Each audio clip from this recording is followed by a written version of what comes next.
할지 모르겠습니다. 제 나이 60에 가까운 말년에 이런 더러운 것을 보게 될 줄은 몰랐네요. 그것도 바람 상대가 저희 자식 버리라는 게 도저히 용서가 안 됩니다.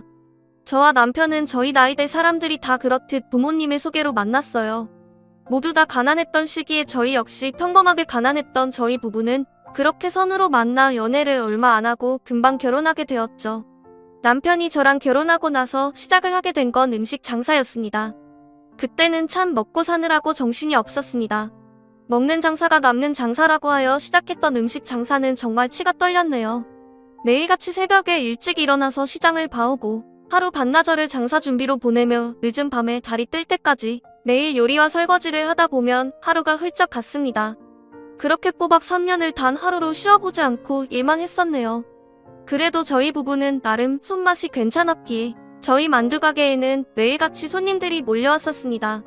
그러던 무렵 남편은 언제까지 이렇게 장사만 할 수도 없다고, 우리가 아이도 가지고 하려면 시간을 가져야 되고 만두는 피하고 속까지 만드는 공정 절차가 너무 오래 걸린다며 만두 가게가 아닌 새로운 가게를 하자고 하더군요.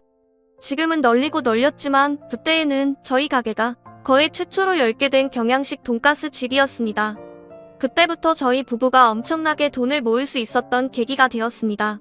남편은 그 당시에도 적지 않은 돈인 100만 원을 주고 돈가스 제조법을 배웠고, 그때부터 저희는 자그마한 돈가스 가게를 운영하였는데 완전 대박 터지고 난리가 났었죠. 그리고 만두 가게 하던 때와 다르게 시간도 많이 남고 여유가 있었기에 저희 부부는 음식 장사한 지 3년 만에 처음으로 사람답게 쉬면서 일을 할 수 있었어요. 그렇게 아이도 가지게 되면서 가게에 일하는 사람들도 늘려나갔고 더불어 시장에서 유명한 맛집이 되었습니다. 저는 출산을 하고 나서도 계속해서 일을 했고 5년 동안 쉬지 않고 돈가스 집을 운영하며 돈도 많이 모았으며 아이들도 2명 낳아서 길렀네요. 남편이 아이 낳고 난 후 저지른 일 때문에 간혹 사람 같아 보이지 않았지만 그의 사업적인 능력은 아주 뛰어났습니다. 하지만 가게를 운영한 지 15년이나 되자 주변 상권에 비슷한 양식업종 전문 가게들이 들어오게 되었고 저희는 돈가스 가게를 팔아버리고 고깃집을 오픈했고 또 가게를 매년 운영하다 잘된다 싶으면 팔고 그런 식으로 자산을 불려나가기 시작했었죠. 우리가 돈을 버는 만큼 아이들의 생활도 저희 부부의 생활도 계속 나아졌습니다. 저희 아이들은 저희 부부가 맞벌이로 바빴던지라 그렇게 큰 신경을 못 써주었음에도 불구하고 공부도 나름 알아서 열심히 해줘서 좋은 대학들에 들어가기까지 했습니다.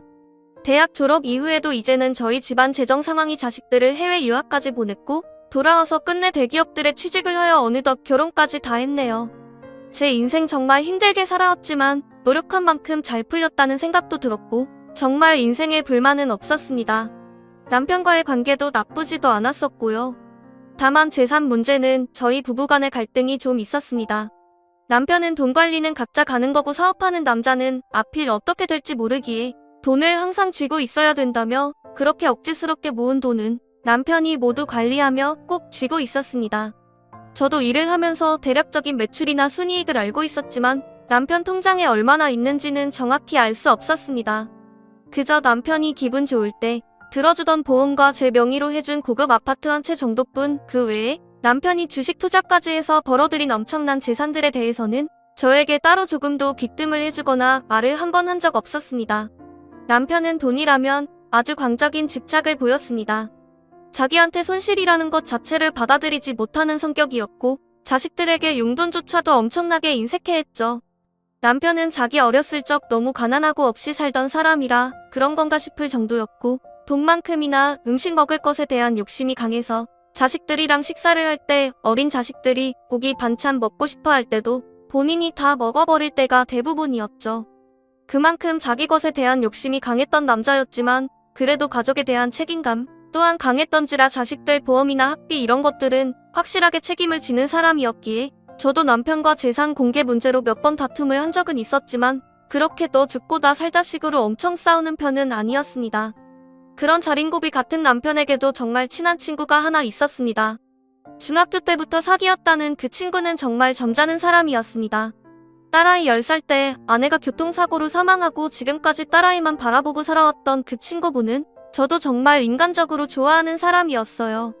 남한테 피해 끼치는 것도 싫어해서 남편이 가끔 저희 집에서 부르면 항상 손에 선물을 사들고 왔고 집에 놀러와서도 오래 있는 것조차 눈치를 보며 미안해하셨던 분이었죠. 또한 그 친구는 어렸을 적에 공부를 열심히 해서 판검사가 되고 싶어 했으나 실패하여 법무사를 하신다는 그분은 본인이 열심히 살아온 것에 비해 항상 경제적으로 어렵다고 들었습니다. 남편은 그런 친구분을 항상 막대하며 오라가라 시키고 마치 자기 부하처럼 말하곤 했었죠. 한 번은 저랑 다툼이 있었던 날이면 그 친구분 집에 가서 잠을 자고 오기도 하고 그랬었습니다. 근데 어느 날인가부터인가 남편이 그 집에 매일 같이 가는 겁니다. 그 당시 저희는 가게를 넘긴 지 얼마 지나지 않아 쉬고 있을 때였고 저희 첫째 둘째는 모두 회사에 취직해서 독립시키고 저희 부부밖에 없던 시기였거든요.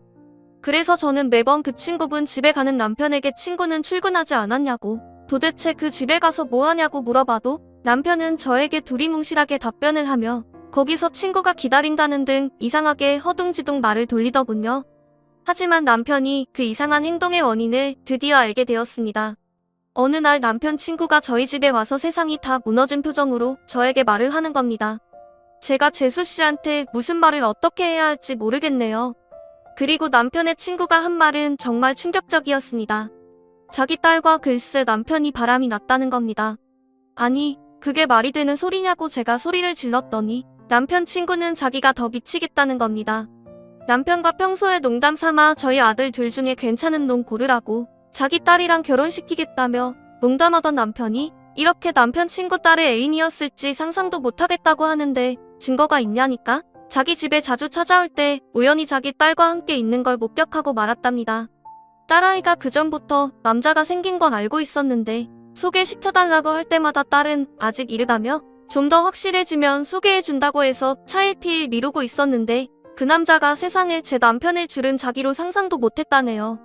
남편 친구가 자기 딸과 같이 있던 그 모습을 보고 화를 버럭 내니 남편은 바로 도망가고 딸아이에게 이야기를 들어보니 남편 친구가 출근한 사이를 노려서 혼자 있는 딸아이를 엄청 꼬드렸답니다. 남편은 집에 혼자 있는 딸아이에게 말하길 자기는 아들만 있어서 그런지 너 같은 딸아이를 보니 자식 같아서 좋다고 하면서 친구 딸이면 자기 딸이기도 하다며 데리고 매번 백화점이며 레스토랑이며 데리고 다녔고 그러다가 딸아이랑 바람이 났다는 거죠. 처음에 딸아이한테 잘해주는 모습에 진짜 꿈에도 이럴 거라고는 상상도 못했던 남편 친구는 그저 친구 딸이니까 잘해주는 줄만 알고 있었지. 이렇게 둘이 연인이 된 지 벌써 몇 달이 되었다는 겁니다. 이 무슨 말도 안 되는 소리인가요? 그 아이는 대체 뭐가 아쉬워서 자기 아빠 친구랑 바람이 난단 말입니까? 그리고는 남편 친구가 저에게 보여준 문자 내용은 정말 저를 기절하기 일보 직전까지 몰고 갔습니다. 장문의 글로 남편이 친구에게 보내놓은 문자가 너무 길어서 그냥 핵심만 말하면 우리는 정말 서로 진심으로 사랑하고 있고 결혼까지 생각하고 있다고 적혀 있더군요. 저는 그럼 어떡할 거냐고 물으니 이혼할 거라는 대화까지 나누었다군요. 그래서 남편 친구는 도저히 혼자서 이건 감당이 안 돼서 저는 알고 있는 내용인지 의논하려고 저를 찾아왔다는 겁니다. 저는 순간 다리가 풀리고 넋이 나간 저는 일단 남편과 대화해보고 말씀드리겠다고 말하고 돌려보냈고 저녁이 되어서야 쭈뼛쭈뼛하며 들어온 남편에게 저는 보자마자 남편의 얼굴을 때렸더니 저한테 성질을 내며 밀쳐내더군요. 저는 남편에게 대체 어쩌려고 그랬냐는 말에 사랑에 무슨 죄가 있냐는 헛소리를 하더군요.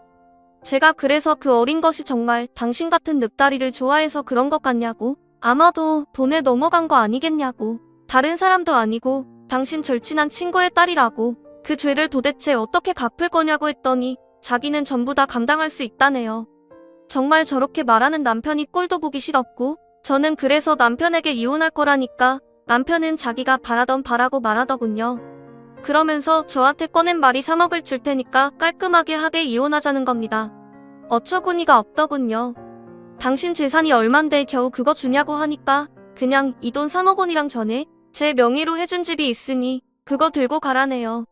저는 어이없는 소리 하지 말라고 무조건 재산 다 공개하고 보여주고 그 중에 딱 찰나 반 내놓으라고 하니까 자기는 절대 그럴 수 없다며 노발대발했고 결국 그날로 남편과 이혼소송까지 들어갔습니다. 이혼소송 중 남편은 집을 나가서 그 친구 딸과 집까지 구해서 신혼집을 차렸다고 하고 그 친구는 두 눈 뜨고 딸을 뺏겼다고 하더군요. 그 딸 같은 애한테 외제차도 사주고 여행도 같이 하면서 사진도 올리고 정말 눈 뜨고 못 봐주겠더군요. 그리고 남편은 그 친구에게 미안하다며 돈을 줬다는데 서로 주먹 다툼까지 했다고 합니다. 친구에서 장인 어른이라니 말이나 되는 일인가요? 그렇게 1년 반 동안 지겹도록 공방했고 결국 저희 부부는 이혼하게 되었습니다. 남편이 그동안 숨겨둔 재산은 진짜 어마어마하더군요. 장사만으로는 절대 못 벌었을 엄청난 돈을 벌어놨었습니다. 주식과 부동산으로 말이죠. 제가 50% 되는 재산을 법정 판결로 들고 가게 되자 본인이 주식 투자하고 부동산을 투자해서 늘려놓은 재산인데 이걸 왜 나눠주냐고 절대 못 준다고 욕하며 길길이 날뛰었지만 판결이 그러한데 남편이 벌 수 있겠나요? 그리고 그 1년 반 동안 그 자식 같은 여자애한테 임신까지 시켜놨습니다. 그 이후로 위자료 소송도 다 해서 그놈 재산에서 톡톡히 뺏어 먹었네요. 저희 아이들도 아빠가 그런 인간인 줄 꿈에도 몰랐다며 저한테 아빠 다시는 안 보고 살겠다고 했고 결국 그 인간은 그나마 하나 있던 정말 친했던 친구까지 잃고 20년도 더 어린 아내랑 애까지 가지고 살고 있네요. 그 여자애는 남편이 죽기만을 기다리고 있겠죠. 저도 참 피해자지만 대체 그 여자의 아비인 남편 친구야말로 제일 불쌍합니다. 다음 사연입니다. 안녕하세요. 저는 60대 초반의 여성입니다. 저에게는 아들이 2명이 있습니다. 저의 첫째 아들은 어릴 때부터 참 효자였습니다. 아들을 처음 낳았을 때 저랑 남편은 조그마한 식료품 가게를 운영하고 있었어요. 저희 나이대에 고생 안 해본 사람이 어디 있겠냐마는 가정을 살려보겠다고 남편과 저는 최선을 다해서 살았었습니다. 아들이 초등학교 3학년에 들어갈 무렵부터 가정 형편이 조금은 나아지긴 했지만 그래도 억지 살며 아끼던 습관들이 버릇처럼 남아있어서 그런지 저랑 남편은 아들들의 학업에 필요한 건 이외에도 정말 돈을 거의 준 적조차 없었습니다. 또래들보다 훨씬 작은 용돈을 받고 살아가던 아들은 어느 날 집에 들어와 남편에게 차라리 우리 집이 가난했으면 좋겠다는 충격적인 말을 한 적이 있을 정도였습니다. 저랑 남편은 너무 놀라서 갑자기 도대체 왜 그러냐니까. 아들은 징징대며 말하기를 내 친구들 사이에서는 나를 보고 좋은 아파트에 사는 부자라고 말을 하는데 집은 둘째치고 실상 내 용돈은 맨날 걔네들보다 조금도 아니고 2배, 3배 적은데도 불구하고 집이 좋은데 산다는 이유 하나만으로 부자라고 말하며 친구들은 나보고 부자니까 돈 좀 더 쓰라고 이런 식으로 분위기가 자꾸 형성된다고. 부모가 부자면 뭐하냐고, 좋은 집에 살면 뭐하냐고. 자기가 부자도 아닌데 항상 나는 친구들보다 거지같이 살고 오히려 부모가 부자라서 차별을 받는데 차라리 그냥 평범하거나 가난했으면 이런 차별은 안 받았을 텐데 너무 서럽다고 울분을 토하며 말을 했습니다. 저는 지금도 그렇게 말했던 아들이 가장 기억에 남네요. 그렇게 용돈 사건 이후로 아들과 타협했던 건 상금 형식으로 공부를 해서 성적을 어느 정도 올리고 달성하면 용돈을 더 올려주거나 필요했던 물건들을 사주던가 하기로 했죠. 저희도 자식을 키우는 입장에서는 부모로서 자식을 키우는 게 처음이었던지라 그런 부분에서는 어느 정도는 참으로 많이 서툴고 모자랐지만 아들은 나중에 성인이 되어서는 돌이켜보면 그런 나날들이 있었으니까 부모님 덕 때문에 이렇게 돈의 소중함을 알고 사는 것 같다고 말을 했습니다. 아들은 머리가 나쁘지 않은지 공부도 잘해요. 외고를 진학한 후에 명문대에 입학을 했습니다. 명문대에 입학한 아들은 그때부터 집안의 도움을 받지 않고 혼자 살아가겠다며 독립선언을 했고 그렇게 나가서 독립하여 아르바이트와 과외를 하며 살기 시작했고 저희는 그런 아들이 기특하여 오피스텔 전세와 학비까지는 저희가 책임지고 지원을 해줬습니다. 아들은 스스로 이런저런 아르바이트를 하더니 그동안 벌은 돈으로 외국에 나가서 이것저것 경험을 해보고 싶다며 미국까지 유학을 갔던 아들. 그런 아들은 1분 1초가 아깝다며 유학 가기 전에 동네 빵집을 찾아가더니 무보수로 빵 만드는 제빵을 구경하고 싶다며 출국하기 3일 전까지 일을 하며 이런저런 일을 경험하기를 좋아하는 제 보물 같은 아들이었죠. 그렇게 시간이 흘러 유학을 다녀와서 아들은 졸업을 하자마자 다른 친구들은 대기업 취업을 위해 노력을 했는데 아들은 인턴을 해보더니 자신의 일은 이런 게 아니라 사업이라며 갑자기 사업을 준비했습니다. 혼자 투자자를 찾아다니고 그걸 기반으로 아이디어 사업을 하더니 돈을 벌기 시작하더군요. 그렇게 몇 년을 운영하다가 큰 회사의 벤처 사업을 팔고 또 사업을 새로 구사해서 만들고를 반복하던 아들이었어요. 사실 저희가 생각했던 아들은 안정적인 직장에 들어가 평범하게 살기를 바랐던 바람과는 달리 무엇인가 도전을 하고 성취하는 걸 너무나도 좋아했던 그런 아들은 결혼도 역시나 달랐습니다. 어느 날 갑자기 고아원 출신의 딸아이를 며느리로 삼고 싶다고 집에 데려온 거였죠.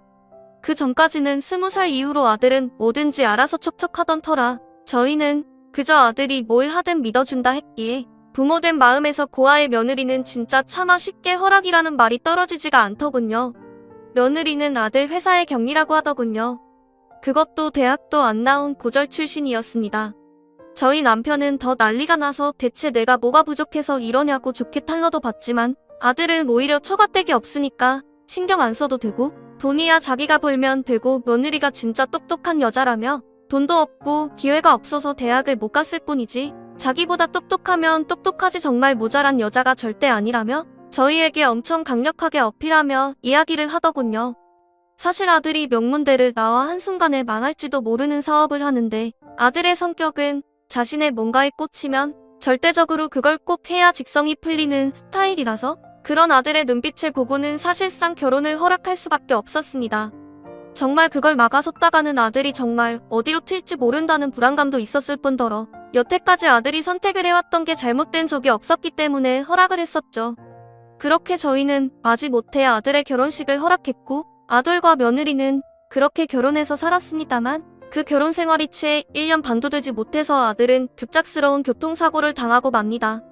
잘난 우리 아들은 그렇게 혼수 상태로 병상에 누워서 말도 제대로 못하는 그런 아들을 볼 때마다 마음이 찢어질 듯이 아팠고 아들의 회사는 정리를 전부 다 하고 며느리가 매일같이 아들의 병실에 붙어서 간호를 하고 있었습니다. 며느리는 남편 회사가 요즘 정말 중요한 시기였는데 아들이 저렇게 되어서 대부분의 중요한 일들이 진행되지 못하고 계약들이 연달아 취소되고 파괴가 되면서 위약금으로 돈을 다 내고 나니까 사실상 현재 집에 돈이 남는 게 없다고 하더군요. 병실에 들릴 때면 아들을 간병하는 며느리의 뒷모습과 저희 아들이 누워있는 모습에 차마 발길이 가지 않더군요. 그저 며느리도 자신이 돌볼 테니 너무 걱정하지 말라며 항상 아들 옆에서 떨어지지 않던 며느리. 그런 며느리의 모습을 멍하니 지켜보던 제 남편은 병원에 나와서 저에게 따로 말하기를 너무 슬프고 안타까운 일이지만 우리 첫째 아들의 운명을 받아들이고 앞으로 우리가 도와줄 수 있는 것은 옆에서 그저 지켜주는 것뿐이라고 앞으로 둘째 아들에게 관심을 쏟으면 좋겠다고 말을 했었죠. 그 이후로 첫째 아들의 병원 병실에 제가 갈 때마다 며느리는 불편해하며 앉아있지도 못하길래 최대한 가는 횟수를 조절하며 안 그래도 힘들어하는 며느리에게 부담을 안 주려고 했습니다. 그리고 생활이라도 넉넉하게 하라고 집에서 제 남편이 병원비와 생활비를 넉넉하게 보내줬어요. 그렇게 5년이라는 시간이 흐르게 되었습니다. 저희 둘째 아들도 그 시간 동안 결혼을 하게 되었고 손자까지 낳게 되자 집안의 시선은 아무래도 첫째 아들에게 보다 둘째 아들에게 쏠렸었죠. 사실 그러면 안 되지만 그 잘난 우리 첫째 아들의 모습을 보는 것조차 저희 집 사람들한테는 없지 않아 참 곤욕이었습니다. 둘째는 미국에서 병원 생활을 하며 그곳에 있는 재미 교포의 여자와 결혼했기 때문에 저희는 손자를 볼 겸해서 미국에 2달쯤 가 있었죠. 문제는 그때 터졌습니다. 갑자기 첫째 아들이 입원해 있는 병원에서 연락이 와서는 병원비가 너무 밀렸으니까 병원에 당장 오셔서 수납을 해달라는 연락이 온 거죠. 보호자로 며느리가 있을 텐데 도대체 어떻게 된 건가 알고 봤더니 며느리가 병원에 안 온 지 글쎄 2달이나 되었다고 합니다. 그동안 간병인이 간간히 오다가 이제는 간병인까지 안 와서 저희에게 연락이 온 것이었죠. 부랴부랴 한국으로 돌아온 저희는 병원으로 바로 갔고 며느리는 아무리 연락을 해도 받지도 않았습니다. 아들의 병원비까지 들고 사라진 며느리를 찾기 위해 저희는 백방으로 수소문을 시작하였고 결국 며느리를 찾아서 만나게 됩니다. 며느리는 착잡한 얼굴로 저희를 만나더니 자신은 정말 남편에게 할 도리를 다했다며 이제는 자신의 인생을 찾고 싶다고 말하더군요. 갑작스러운 며느리의 청천벽력 같은 말에 저희 부부는 잠시 아무 말도 못한 채로 빤히 쳐다보고 있자 며느리의 이어지는 말에 또 한 번 충격을 먹었습니다. 며느리가 글쎄 임신을 했답니다. 벌써 5개월 되었다고 해요. 지난 3개월 동안 제가 봤을 땐 배가 불러오지도 않았는데 그럼 도대체 뱃속의 아이는 누구의 아이냐고 하니까 죄송하다며 사실은 자기도 사랑하는 사람이 생겼고 남편이 아닌 그 사람이랑 새롭게 다시 시작하고 싶다고 하더군요. 그래서 저는 며느리에게 내 남편 아직 버젓이 살아있고 너의 남편의 생명 이어갈 돈으로 바람 피운 거냐고 말하니 며느리는 표독스러운 얼굴로 저희를 지그시 쳐다보며 그 5년 동안 헌신한 거면 이 정도는 챙겨가야 되지 않겠냐고. 어차피 어머니 아버님도 아들 내팽겨치고 2달을 해외 나가서 놀다 왔으면 이제는 당신들이 자식을 돌보라고 당당하게 말하는 모습에 저희 부부는 할 말을 잃고 말았습니다. 처음 아들의 사고가 터졌을 때 저희 부부가 아니란 마음으로 우리보다 며느리를 생각해서 사건과 돈 부분을 제대로 안 알아봤었는데 이번 며느리의 임신으로 며느리의 행적을 알아보게 된 저희는 충격을 금치 못했습니다. 며느리의 행적을 조사하던 중에 이상한 점들이 꽤나 있었습니다. 먼저 저희 아들이 교통사고부터 이상했습니다. 며느리가 여행을 가자고 해서 갔고 그곳에서 며느리만 멀쩡한 상태로 돌아왔고 아들만 교통사고가 나서 식물인간이 되었다는 것까지는 이해했지만 그러자마자 마치 기다렸다는 듯이 바로 모든 재산을 며느리가 관리하는 것부터 그리고 며느리가 말한 것과 달리 아들의 회사 위약금 같은 건 존재하지도 않았고 아들 명의의 거액의 돈이 며느리의 통장으로 들어간 부분들이 밝혀졌습니다. 그리고 저희 부부가 고생하는 며느리를 위해서 병원비와 생활비로 넉넉히 준 부분도 며느리가 돈을 싹 다 챙겼다군요. 그러나 심증과 의심만 있을 뿐 정확한 증거가 없고 이미 5년이나 지난 사건을 다시 찾아내서 증명하기란 너무나도 어려웠습니다. 그저 저희가 할 수 있는 것은 아들의 후견인을 저희 부부로 바꾸고 며느리가 들고 간 재산 중에 일부라도 되찾아오는 수밖에 없었어요. 그렇게 그 이후로는 법정 공방 끝에 며느리의 외도와 임신 그리고 기타 행위들로 인해 며느리가 저희 아들을 일부러 저렇게 만들었다까지는 밝혀내지 못했지만 후견인을 저희 부부로 바꾸게 되었고 이혼 청구 소송을 넣었습니다. 며느리는 식물인간 남편이 자신이 외도하고 다른 남자아이를 낳았다고 해도 이혼 의사가 있는지 없는지도 모르는데 어떻게 이혼해서 재산 분할을 하느냐고 주장을 했지만 법원은 다행히 저희 편을 들어주었습니다. 며느리의 외도와 다른 남자 사이에 자식을 낳은 것은 부부로서 의무를 저버리고 혼인관계를 파탄으로 만든 것은 인정되었기에 법원은 이혼을 받아들여 주었습니다. 그러나 아무리 보아도 저는 아들의 사고와 관련되어 며느리의 책임이 무조건 존재할 것만 같았습니다. 어쩌면 아들이 하늘나라가 가지 못하고 지금 저런 상태로 있는 것도 자신의 억울함을 밝혀달라는 게 아닌 건지 지금도 누워있는 아들을 볼 때마다 정말 마음이 찢어지는 것 같네요.